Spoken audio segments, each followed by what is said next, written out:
أعوذ بالله من الشيطان الرجيم بسم الله الرحمن الرحيم تلك الدار الآخرة نجعلها للذين لا يريدون علوا في الأرض ولا فسادا والعاقبة للمتقين من جاء بالحسنة فله خير منها ومن جاء بالسيئة فلا يجزى الذين عملوا السيئات إلا ما كانوا يعملون إن الذي فرض عليك القرآن لرادك إلى معاد قل ربي أعلم من جاء بالهدى ومن هو في ضلال مبين وما كنت ترجو أن يلقى إليك الكتاب إلا رحمة من ربك فلا تكونن ظهيرا للكافرين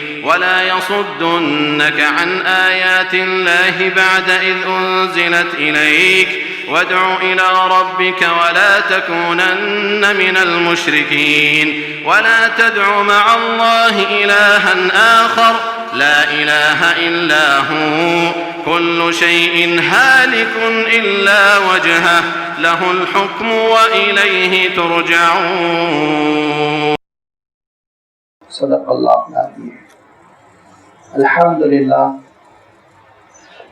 لله رب العالمين والصلاة والسلام على سيد المرسلين وعلى آله وأصحابه أجمعين اما بعد. سورۃ القصص کا یہ آخری اور رکوع نمبر 9 ہے جس کی بھی آپ کے سامنے تلاوت کی گئی. جملہ 5 آیات پر مشتمل اس رکوع کا آغاز ہو رہا ہے آیت نمبر 83 سے اور اختتام ہو رہا ہے آیت نمبر 88 پر. اس رکوع میں اللہ تعالیٰ نے اس پوری سورت کا جو لب لباب ہے،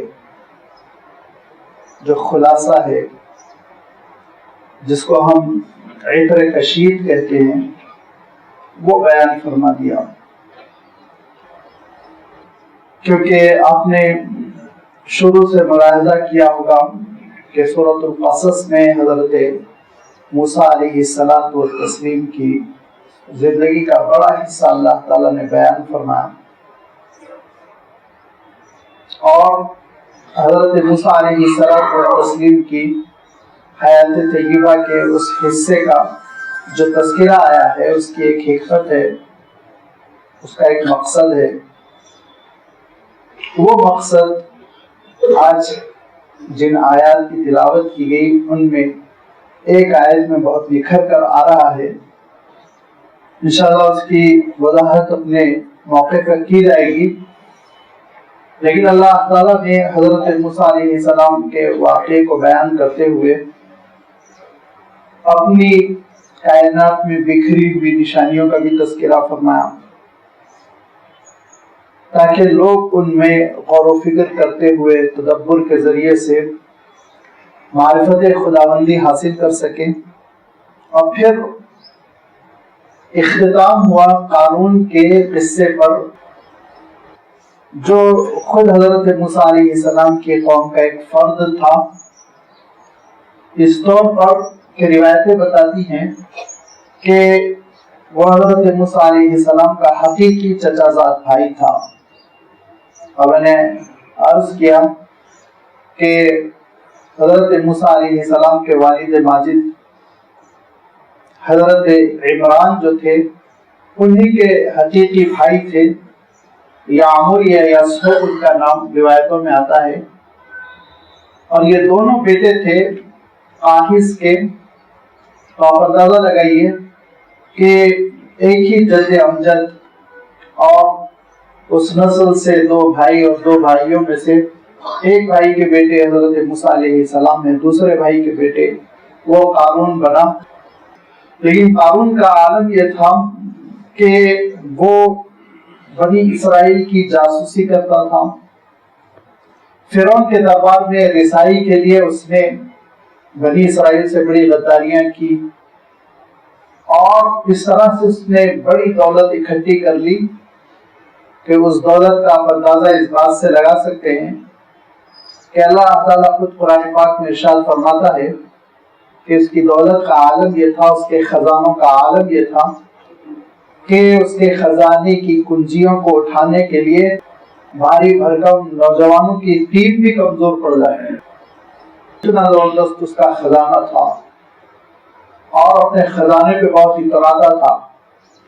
اس کو حضرت موسیٰ علیہ الصلوۃ والتسلیم سمجھایا کرتے تھے کہ لا تفرح ان اللہ لا يحب الفرحین، غرور میں مبتلا نہ ہو، اپنی دولت پر اتراؤ مت، یاد رکھو اللہ تعالیٰ ایسے متکبر لوگوں کو پسند نہیں فرماتا ہے۔ اللہ تعالیٰ تواضع کو پسند فرماتا ہے، انکساری کو پسند فرماتا ہے۔ لیکن قارون نے بات نہ مانی اور حضرت موسیٰ علیہ السلام کو چیلنج کیا اور یہ کہا کہ میں دیکھتا ہوں تمہاری مجلس میں لوگ زیادہ ہوں گے یا میرے پیچھے لوگ زیادہ چلیں گے، لہذا اس نے بہت ہی کس کو احتشام کے ساتھ ایک جلوس نکالا، پورے زیورات اس نے پہنے اور بڑے اعلیٰ نسل کے گھوڑوں کو اور ہاتھیوں کو اور پتہ نہیں کیا کیا وہ کیا، اور اس کے بعد جب وہ نکلا تو فتنہ بن گیا۔ اس کو بہت سمجھایا لوگوں نے کہ فتنہ نہ بنو، لیکن حضرت موسیٰ علیہ السلام کی مجلس کے پاس سے اتراتے ہوئے غرور کے ساتھ گزرا، اور بھی بہت سی تفصیل ہے گزشتہ اتوار میں آپ کی خدمت میں رکھ چکا ہوں، یہاں تک کہ اللہ تعالیٰ کو فیصلہ آیا کہ فَخَسَفْنَا بِهِ وَبِدَارِهِ الْأَرْضِ، کہ اللہ کے حکم سے اس کو دھسا دیا گیا، زمین نے اس کو نگلنا شروع کیا اور دھیرے دھیرے وہ دھستا چلا گیا زمین میں اپنے خزانوں کے ساتھ، کوئی اس کو بچا نہ سکا۔ جو اس پر رشک کرتے تھے اور کہتے تھے کہ جیسے قارون کو ملا ہوا ہے یا لیت لنا مثل ما اوتی قارون، ایسے ہی ہم کو بھی مل جائے تو ہم کچھ جانیں، لیکن وہ رشک کرنے والوں کا عالم یہ تھا، کہنے لگے بہت اچھا ہوا قارون کی دولت ہم کو نہ ملی، ورنہ ہم بھی قارون کی طرح تباہ و برباد ہو جاتے۔ اور پھر وہ دھستا چلا گیا اور اس کے ناپاک وجود سے اللہ تعالیٰ نے حضرت موسیٰ علیہ السلام کی سوسائٹی کو نجات دے دی، وہ ختم ہو گیا، کہیں پہ نہ رہا۔ اس پر اللہ تعالیٰ جو بات ارشاد فرما رہا ہے، یہ تمہید جو میں نے عرض کی وہ اس لیے کہ آگے ارشاد فرمایا، جو آیت آج تلاوت کی گئی اس رکوع کی پہلی آیت فرمایا تِلْكَ الدَّارُ الْآخِرَةُ نَجْعَلُهَا لِلَّذِينَ لَا يُرِيدُونَ عُلُوًّا فِي الْأَرْضِ وَلَا فَسَادًا۔ یہ دیکھو، یاد رکھو، دنیا تو گئی اس کے ہاتھ سے، ظالم کہیں کا نہیں رہا، لیکن آخرت بھی اس کے ہاتھ سے چلی گئی۔ آخرت میں بھی اس کو کامیابی ملنے والی نہیں، آخرت میں بھی وہ جہنم میں جھونکا جائے گا۔ کیوں؟ تِلْكَ الدَّارُ الْآخِرَةُ، یہ وہ آخرت ہے، یہ وہ آخرت کا مقام ہے، یہ وہ آخرت جگہ ہے۔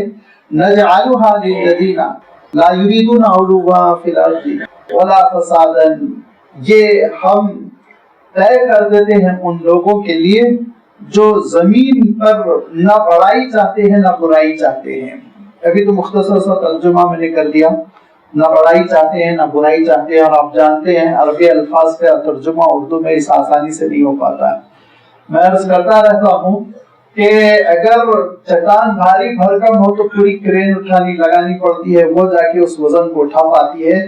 تو عربی الفاظ کا مسئلہ بھی ایسے ہی ہے کہ ایک ایک لفظ اپنی جگہ پر پوری عمارت کی طرح ہوتا ہے، اور اس کی تشریح اور اس کا ترجمہ آسانی سے ممکن نہیں ہوتا، بڑی لمبی وضاحت کرنی پڑتی ہے۔ تو علوباً فی الحال اور فسادن کا انشاءاللہ بھی میں ترجمہ کروں گا، لیکن اللہ تعالیٰ یہ جو بات ارشاد فرما رہا ہے عمومی طور پر اس کو ہم سمجھ لیں کہ آخرت کے سلسلے میں اللہ تعالیٰ ارشاد فرماتا ہے، یاد رکھو آخرت کی جو کامیابی ہے، آخرت میں جو سرخروئی ہے، وہ اسی کو ملے گی جس کے دل میں تکبر نہیں ہوگا اور جس کے دل میں معصیتوں کی محبت نہیں ہوگی۔ یہ ہے علو بلندی کو کہتے ہیں۔ اور یاد رکھیے انسان یہ اگر اپنے آپ کو بلند اقبال سمجھنے لگے اور بلندی کو پسند کرنے لگے تو اس کے اندر ایک کبر پیدا ہو جاتا ہے، غرور پیدا ہو جاتا ہے۔ اس کیفیت کو علوًا فی الارض عربی میں کہا جاتا ہے کہ زمین پر بڑائی جتانا، زمین پر اپنے آپ کو بڑا ثابت کرنے کی کوشش کرنا، دوسروں کو حقیر کرنا، کیونکہ یہ ایٹومیٹیکلی ہوتا ہے، نفسیاتی چیز ہے۔ جب ہم اپنی بڑائی کی کوشش کرتے ہیں، بہت غور سے سمجھنے کی بہت ہی نازک سی چیز ہے کہ جب ہم اپنی بڑائی کی کوشش کرتے ہیں تو کبھی کبھی دوسروں کو اس کے لیے حقیر کرنا پڑتا ہے۔ حضور اکرم صلی اللہ علیہ وسلم دعا فرمایا کرتے تھے، پروردگار مجھے خود اپنی آنکھوں پہ چھوٹا کر دے، دوسروں کی نگاہوں میں عظیم کر دے، بڑا کر دے۔ اس کے برعکس جب ہم ترتیب اپناتے ہیں کہ اپنے آپ کو ہم 30 مارکہ بنانے کی کوشش کرتے ہیں، اپنے آپ کو ہم بڑا کرنے کی کوشش کرتے ہیں اور اپنے آپ کو بڑا ثابت کرنے کے لیے دلائل دیتے ہیں، اپنی فضیلت پر تقریر کرتے ہیں، تو دوسروں کی نگاہوں میں ہم چھوٹے ہو جاتے ہیں، دوسروں کی نگاہوں میں ہم چھوٹے ہو جاتے ہیں۔ انسان خود تواضع اختیار کرے، انکساری اختیار کرے تو لوگوں کے دلوں میں بڑی بلندی حاصل کر لیتا ہے۔ یہ بلندی اس سے روکا نہیں گیا ہے، اس سے نہیں روکا گیا ہے کہ انسان وہ اس کو قبول عام مل رہا ہو، لوگ اس کی تعظیم کر رہے ہوں، اس سے محبت کر رہے ہوں، اور لوگوں کا عالم یہ ہے کہ اس سے لوگ اس کا احترام کرتے ہوں، تو یہ ایک الگ چیز ہے، یہ اللہ تعالیٰ کی جانب سے ملنے والی نعمت ہے۔ لیکن انسان خود ستائی کا عادی نہ ہو، اپنی تعریف کرنے کا عادی نہ ہو، اپنا تعارف کرانے کا عادی نہ ہو، اور یہی چیز انسان کے لیے جان لیوا ہوتی ہے، اور یہ چیز آگے بڑھ کر انسان کے اندر تکبر کی کیفیت پیدا کر دیتی ہے، غرور، اپنے آپ کو کچھ سمجھنے لگتا ہے، اور یہی کیفیت تھی قارون کے اندر، یہی کیفیت تھی فرعون کے اندر۔ فرعون بھی ختم ہو گیا، قارون بھی ختم ہو گیا۔ لہذا فرمایا کہ لا یریدون علوا فی الارض، زمین پر جو اپنی بڑائی جتانا نہیں چاہتا۔ بندگی حضور اکرم صلی اللہ علیہ وسلم کے آنے کے لیے تشریف فرما ہوتے تو اللہ کے رسول صلی اللہ علیہ وسلم اکڑو بیٹھ کر کھانا کھاتے ہوئے یہ ارشاد فرماتے، اما انا فآکل کما یاکل العبد، میں تو غلاموں کی طرح کھانا کھاتا ہوں، میں تو غلاموں کی طرح کھانا کھاتا ہوں۔ ٹیک لگانا پسند نہیں فرماتے اللہ کے رسول صلی اللہ علیہ وسلم، اور اللہ کے رسول صلی اللہ علیہ وسلم انتظار نہیں فرماتے کہ کوئی سلام کرے، خود آگے بڑھ کر بڑوں کو، چھوٹوں کو، یہاں تک کہ بچوں کو سلام کر دیتے تاکہ غرور جیسی کیفیت پیدا نہ ہو۔ اسی غرور پر پابندی لگانے کے لیے، قدغہ لگانے کے لیے اللہ کے رسول صلی اللہ علیہ وسلم نے ایک اصول اور ایک کلیہ بتایا۔ کیا فرمایا؟ فَلْيُسَلِّمَ الرَّاكِبَ عَلَى الْمَاشِي، تم سواری پر ہو، گھوڑے پر، کار میں، تو تم سلام کرو پیدل آنے والے کو۔ یہ توقع نہ کرو کہ جو بیچارہ پیدل آ رہا ہے تو وہ حقیر ہے، لہذا وہ تم کو سلام کرے، تم بڑے ہو نہیں، تم آگے بڑھ کر اس کو سلام کرو۔ یہ اللہ کے رسول صلی اللہ علیہ وسلم نے حکم دیا تاکہ انسان کے اندر غرور پیدا نہ ہو۔ اور اللہ کے رسول صلی اللہ علیہ وسلم نے اسی لیے یہ حکم دیا کہ دیکھو ٹخنوں سے نیچے اپنے کپڑے کو نہ لڑاؤ، کیونکہ اس سے غرور پیدا ہوتا ہے، تکبر پیدا ہوتا ہے۔ اور فرمایا کہ جو اپنے ازار کو اپنے ٹخنوں کے نیچے لٹکاتا ہے تو قیامت کے دن اللہ تعالیٰ اس پہ نگاہ کرم نہیں فرمائے گا، قیامت کے دن اللہ تعالیٰ نگاہ کرم نہیں فرمائے گا، کیونکہ یہ غرور کی علامت ہے۔ دھیرے دھیرے دیکھیے سمپٹمز جو ہوتے ہیں وہ خطرناک ہوتے ہیں، اور اگر کسی کے اندر کینسر کے سمپٹمز ہے تو شروع میں ہی علاج کر لیا جائے، انیشیل اسٹیج میں، انتظار نہ کریں آگے کیس بڑھ جائے فوراً۔ غرور جو ہے یہ تباہ کن برائی ہے، یہ انسان کو برباد کر دیتی ہے۔ لہذا اللہ کے رسول صلی اللہ علیہ وسلم نے اس کی ابتدائی علامتوں پر پابندی لگا دی، ابتدائی چیزیں بھی تمہارے اندر نہ پیدا ہو۔ لہذا فرمایا کہ کپڑوں پہ بھی احتیاط کرو، کہ کپڑے ایسے نہ پہنو جس سے تمہارے غرور کا اظہار ہو رہا ہو۔ یہ آپ صلی اللہ علیہ وسلم نے ارشاد فرمایا۔ اور اس سلسلے میں ایک ایسی حدیث ہے جامع و مانع، یعنی اس کا مطلب یہ کہ اصولی حدیث ہے جس کو اگر ہم ذہن میں رکھ لیں تو انشاءاللہ غرور کی طرف رجحان نہیں ہوگا، غرور جیسی برائی کا ذرہ برابر جرثومہ ہمارے اعمال میں داخل نہیں ہوگا، ہماری زندگی میں داخل نہیں ہوگا۔ حدیث کیا ہے؟ اللہ کے رسول صلی اللہ علیہ وسلم ارشاد فرماتے ہیں کہ جس کے دل میں ذرہ برابر غرور ہوگا وہ جہنم میں جائے گا، جنت میں داخل نہیں ہو سکتا۔ لا يدخل الجنت من كان في قلبه مثقال حبة من کبر، فرمایا حبہ چھوٹے سے دانے کے برابر بھی جس کے دل میں کبر، بڑائی، تکبر ہوگا وہ جنت میں داخل نہیں ہو سکتا۔ تو ایک صحابی بیٹھے ہوئے تھے، ان صحابی نے حضور اکرم صلی اللہ علیہ وسلم کی خدمت میں سوال رکھا اور کہا ہے اللہ کے رسول، میری خواہش ہوتی ہے کہ کپڑے اچھے ہوں، میری خواہش ہوتی ہے کہ جوتا اچھا ہو، انسان کے اندرون میں خواہش ہوتی ہے سوٹ بوٹ پہنے، تو یہ بھی کیا غرور ہے؟ تو حضور اکرم صلی اللہ علیہ وسلم ارشاد فرماتے نہیں، یاد رکھو ان اللہ جمیل یحب الجمال، اچھائی کو پسند کرنا یہ ادا اللہ کو پسند ہے، کیونکہ اللہ تعالیٰ خود بڑا خوبصورت ہے، خوبصورتی کو پسند کرتا ہے، اس میں کوئی حرج نہیں۔ فرمایا غرور کیا ہے؟ الکبر ہوا بطر الحق ہوا غمط الناس۔ دو اللہ کے رسول صلی اللہ علیہ وسلم نے پیمانے دے دیے۔ نمبر ایک ارشاد فرمایا بطر الحق، کہ سچائی کا آپ انکار کریں بیپن کی وجہ سے، بڑے پن کی وجہ سے۔ آپ سے کسی نے کہا کہ آئیے نماز کھڑی ہو رہی ہے جماعت پہ، تو آپ اپنے آپ کو وائٹ کلر بھی آئی کی سمجھ رہے ہیں، میں کہا یہ لیبرز کے ساتھ کھڑے ہو جاؤں۔ آپ نے حضرت حسین رضی اللہ تعالیٰ عنہ کا آپ نے بڑا تذکرہ سنا ہوگا گزشتہ مہینے، انہی کے ایک فرزند جو بیمار تھے کربلا میں وہ بچ گئے، وہ ان کا نام بھی علی ہے، علی ابن الحسین، مشہور ہے وہ امام زین العابدین کے نام سے۔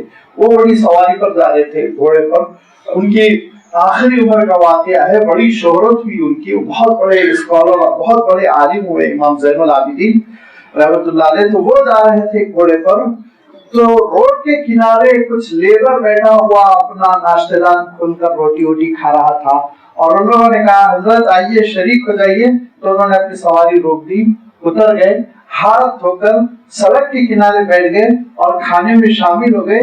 لوگوں نے کہا حضرت مجمع انتظار کر رہا ہے آپ کا، آپ کو آگے چلنا ہے، واز کرنا ہے۔ تو کہا نہیں، جب ان لوگوں نے مجھے دعوت دی کہ آئیے کھانے پر، تو مجھے ایسا محسوس ہوا اگر میں انکار کروں تو جو اللہ کے رسول صلی اللہ علیہ وسلم نے فرمایا نا پہلی بات کا انکار کر دینا اور لوگوں کو حقیر گرداننا یہ غرور ہے، تو میرے اندر غرور نہ پیدا ہو جائے، اسی لیے دیکھو میں اتر پڑا اور میں ان کے ساتھ بیٹھ گیا اور میں نے کھانا کھایا ان کے ساتھ۔ یہ کہ پہلی چیز یہ کہ ہم حق کا انکار نہ کریں، حق سے، سچائی سے اور سچائی کے مظاہر سے دوری نہ اختیار کریں میپن کی وجہ سے۔ نمبر دو، اللہ کے رسول صلی اللہ علیہ وسلم ارشاد فرماتے ہیں لوگوں کو حقیر کرنا۔ اگر لوگوں کو حقیر کر رہا ہے کوئی تو اس کے معنی اس کے اندر غرور کے جراثیم آ چکے ہیں، لہذا ہمارے غرور کے، ہمارے تکبر کے، کبر کی وجہ سے وہ یہ حرکت کر رہا ہے۔ یہ دو چیزیں اگر انسان کے اندر نہیں ہیں، ہر وہ بھلی زندگی گزارتا ہے، وہ اپنے لباس پر توجہ دیتا ہے، وہ اپنے رہن سہن پر توجہ دیتا ہے، کوئی حرج نہیں ہے۔ یہ اللہ تعالیٰ کی نعمتیں ہیں جو برتنے کے لیے اس کو ملی ہوئی ہیں، جس کے بارے میں اللہ تعالیٰ نے خود ارشاد فرمایا کہ قل من حرم زینت اللہ التي اخرج لعباده والطیبات من الرزق، کس نے حرام کیا اچھی چیزوں کو؟ کسی نے حرام نہیں کیا، اللہ تعالیٰ نے حلال فرمایا اچھی اچھی چیزوں کو۔ لہذا فاما بنعمت ربک فحدث، ان نعمتوں کو اختیار کرنے میں کوئی حرج نہیں، حق کا انکار نہ ہو، ان لوگوں کو حقیر نہ جانے۔ یہ ہے ہارون نے لوگوں کو حقیر جانا، حق کا انکار کیا، حضرت موسیٰ علیہ السلام کی دعوت کا انکار کیا۔ اگر حضرت موسیٰ علیہ السلام کی مجلسوں میں آ کے بیٹھتا، حضرت موسیٰ علیہ السلام کی بات سنتا، تو قارون کا یہ حشر نہ ہوتا جس حشر کا اللہ تعالیٰ نے تذکرہ فرمایا۔ تلک الدار الآخرہ نجعلها للذین لا یریدون علوا فی الارض ولا فسادا، فساد کا ترجمہ میں نے کیا تھا جو نہ زمین پر بڑائی چاہتا ہے نہ برائی چاہتا ہے۔ فساد بڑا جامع لفظ ہے، اور ہم اردو میں فساد کو ایک خاص معنوں میں استعمال کرنے لگے، لیکن عربی میں اس سے دور دور تعلق نہیں ہے اس کا۔ عربی میں فساد کے معنی ہوتے ہیں ہر بگاڑ کی جڑ، وہ فساد کہلاتی ہے۔ لہذا اللہ تعالیٰ نے شرک کو بھی فساد کہا، ظلم و زیادتی کو بھی اللہ تعالیٰ نے فساد کہا، اور سچائی کی مخالفت کو بھی اللہ تعالیٰ نے فساد کہا، نیکیوں کے چھوڑنے کو بھی اللہ تعالیٰ نے فساد کہا۔ یہ جامع لفظ ہے، بگاڑ کی جڑ جہاں سے برائی شروع ہوتی ہے۔ لہذا اللہ تعالیٰ ارشاد فرما رہا ہے وَلَا فَسَادًا، کہ جو زمین پر بگاڑ کو پسند نہیں کرتا، برائیوں کو پسند نہیں کرتا، معصیتوں کو پسند نہیں کرتا، جو تقوی کو پسند کرتا ہے، نیکیوں کو پسند کرتا ہے، طہارت کو پسند کرتا ہے، تو فرمایا ایسے بندے کو کامیابی ملے گی جو فساد پسند کرتا ہے، جس کی طبیعت میں بگاڑ ہے، برائی پھیلاتا ہے، جہاں بیٹھتا ہے فحش گوئی شروع کر دیتا ہے، جہاں بیٹھتا ہے اللہ تعالیٰ کی معصیتوں کا کام شروع کر دیتا ہے، ایسے انسان کو آخرت کی کامیابی ملنے والی نہیں، کیونکہ آخرت کی کامیابی تو ہے وَالْعَاقِبَةُ لِلْمُتَّقِينَ، اہل تقویٰ کے لیے، ان کے لیے جو احتیاط کی زندگی بسر کرتے ہیں۔ اور میں ہمیشہ عرض کرتا رہتا ہوں کہ تقوی کا مفہوم عام طور پر ہم اردو میں اس کا ترجمہ کرتے ہیں کہ وَالْعَاقِبَةُ لِلْمُتَّقِينَ، اور اللہ سے ڈرنے والوں کے لیے عاقبت ہے اور آخری منزل ہے اور آخرت کی کامیابی ہے، لیکن ڈرنے کا وہ مفہوم تقوی میں نہیں ہے جو ہم ترجمے میں کر جاتے ہیں۔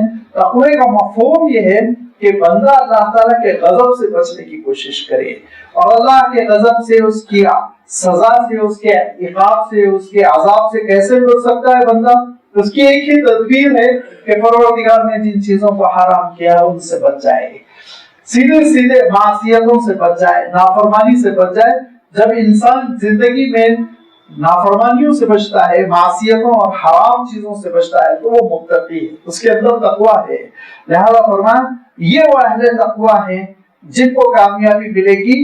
اور عجیب و غریب ہے قرآن پاک کا اسلوب کہ اللہ تعالیٰ نے جب کبھی کفر پر وعید فرمائی اور اہل کفر کی ہلاکت کی خبر دی، جیسے کہ ابھی گزشتہ آیت میں ہے لا یفلح الکافرون، تو اس کے مقابلے میں اللہ تعالیٰ نے جب کبھی کامیابی کا اعلان فرمایا، سرخروئی کا اعلان فرمایا، اپنی نعمتوں کی بشارت دی، تو لفظ مسلم نے استعمال کیا۔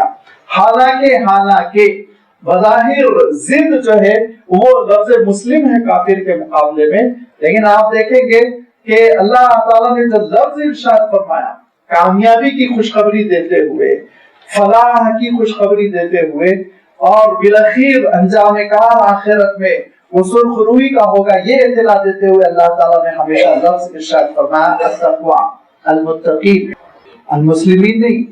جب یہ کہا گیا تھا لا یفلح الکافرون تو بڑا اچھا لگ رہا تھا کہ یہ کہا جائے والعاقبۃ للمسلمین، لیکن جتنے مسلمان ہیں جن کا نام آدھار کارڈ پر مسلمانوں جیسا ہے، وہ سب خوش ہو کے گھروں میں بیٹھ جاتے، اسی لیے فرمایا یاد رکھو اصل کامیابی تقوی کے ساتھ ہے، صرف نام کے مسلمان ہونے میں نہیں۔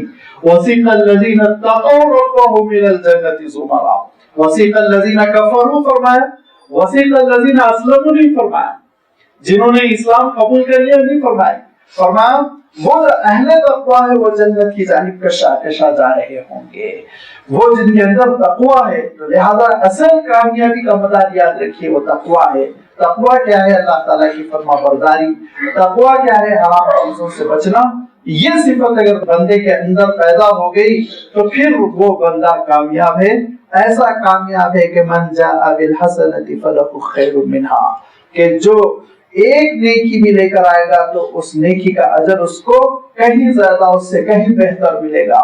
یہ اللہ تعالیٰ نے بار بار قرآن پاک میں ارشاد فرمایا کہ نیکیوں کے اجر میں بڑا اضافہ ہوتا چلا جائے گا، ایک صاحب کو 10 گنا، ایک صاحب کو 20 گنا، ایک صاحب کو 100 گنا، ایک صاحب کو 700 گنا، اور اللہ تعالیٰ ارشاد فرماتا واللہ یضاعف لمن یشاء، اس کے خزانے میں کبھی نہیں، ہزارہا گنا اور لاکھوں گنا وہ نیکی پر اجر کا اضافہ کر دے، اس کو کوئی روکنے والا نہیں ہے، وہ تو ارحم الراحمین ہے۔ یہ ہے اللہ تعالیٰ کا نظام۔ اس میں ایک چیز یہ ہے کہ میں عرض کر دوں کہ ایک صاحب کو 10 گنا، دوسرے کو 20 گنا، تیسرے کو 100 گنا، یہ کیا بات ہے؟ آپ سوچیں گے ذرا ناانصافی لگ رہی ہے، منمانی نہیں۔ یاد رکھیے جس اخلاص کے ساتھ اور جس جذبے کے ساتھ عمل کیا جائے گا اس جذبے کے مطابق اجر ملے گا۔ ایک صاحب نے 1 روپیہ خیرات کیا، ان کو 10 روپے کا ثواب ملا، کیونکہ ان کے جیب میں ہزاروں روپے تھے اور انہوں نے اس میں سے ایک سکہ نکال کر خیرات کیا۔